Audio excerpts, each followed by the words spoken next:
The Pomodoro Method is a very popular productivity tool. You've probably seen plenty of videos about that before, but if you haven't, here's a brief introduction. The whole idea is to basically break down a large task into a bunch of smaller tasks. You set a timer for 25 minutes or however long you want to use, and then you write down exactly what you want to work on in that 25 minutes. Usually it's just one singular task. You can't do anything else during that time. You can't check your phone. You can't do anything. You work on that one task. After 25 minutes, you have an alarm go off.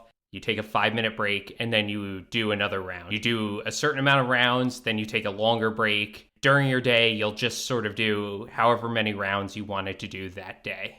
This is a very good tool for things like cleaning a house, where it's like a very large task that's a bit overwhelming. It's like, am I just going to clean a house all day? But you can take one task and just say, okay, I'm going to work on cleaning the living room for 25 minutes. If you're singularly focused on that, you'll probably get a lot done in that 25 minutes. Then you take a little break, and then you go at it again. And maybe next time you're cleaning the dining room for 25 minutes.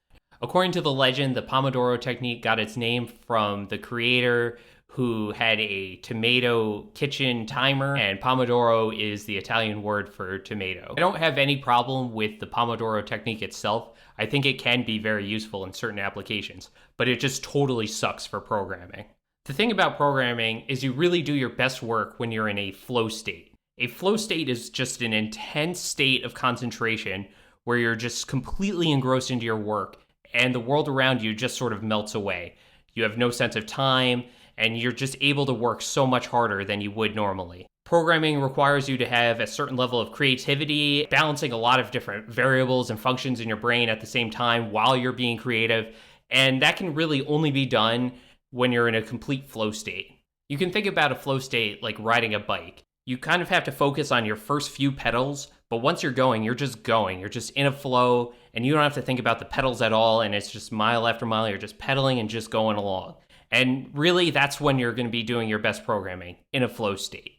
And the Pomodoro method just shatters any chance at all of you entering into a flow state. At the end of 25 minutes, like perhaps you were just getting into a flow state at that point, because it might take you as many as 15 minutes, maybe even longer, to get into a flow state. You might have just been getting into a flow state at that point. And then you have an alarm go off, and then you take a 5-minute break, and that's it. That's the end of your flow state.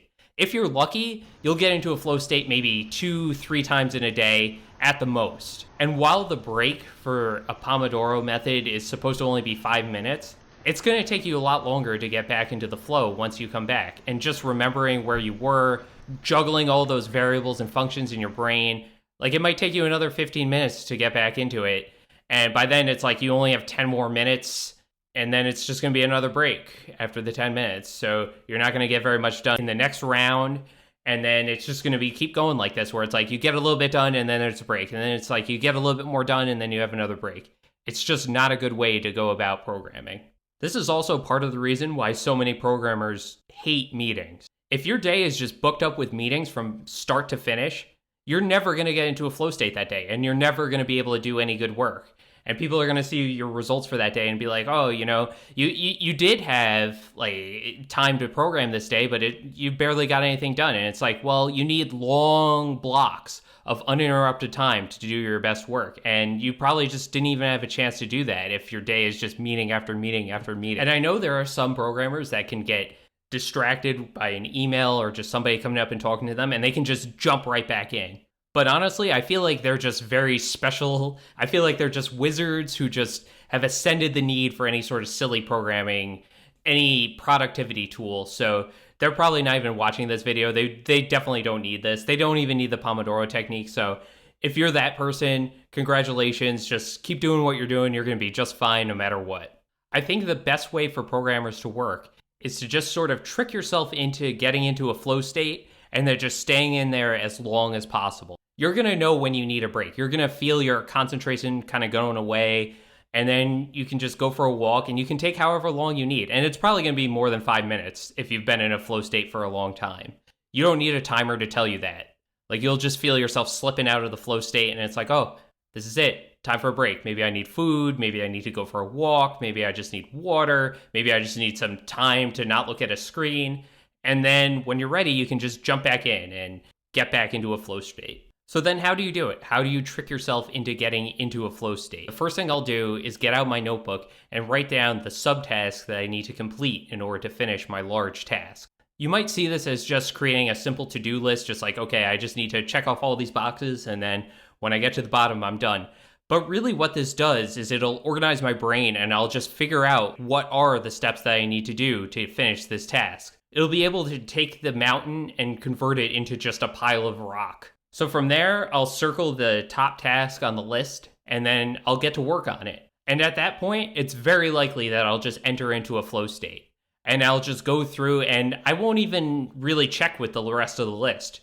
If I do finish the task and I'm still not really in a flow state, then maybe I'll cross it out and then look at the next thing and then go to that. But a lot of times I'll just work for like an hour at a time, and I might do multiple things on the list. And then maybe I'll get distracted one way or another. And then later I can just look at my list and just be like, oh, I've already done like half these things. And then I'll know the next thing I have to work on. But really the list is more just about just organizing your thoughts at a high level before diving into the task. Also, it's important that once it's time to start working, I'll put my phone on Do Not Disturb. I'll just close any distracting things and just minimize distractions as much as possible and just try to focus as much as I can on my task. The one thing that I definitely want to make sure of is that I'll have no alarms going off like I would during the Pomodoro technique. The world is distracting enough. You don't need a productivity technique to add additional distractions to your life. And that's all I have to say about Pomodoros with respect to programming. I know this was a bit of a different video than the ones that I've made so far. I was just sort of trying it out, just trying out a bit of a ranty kind of video.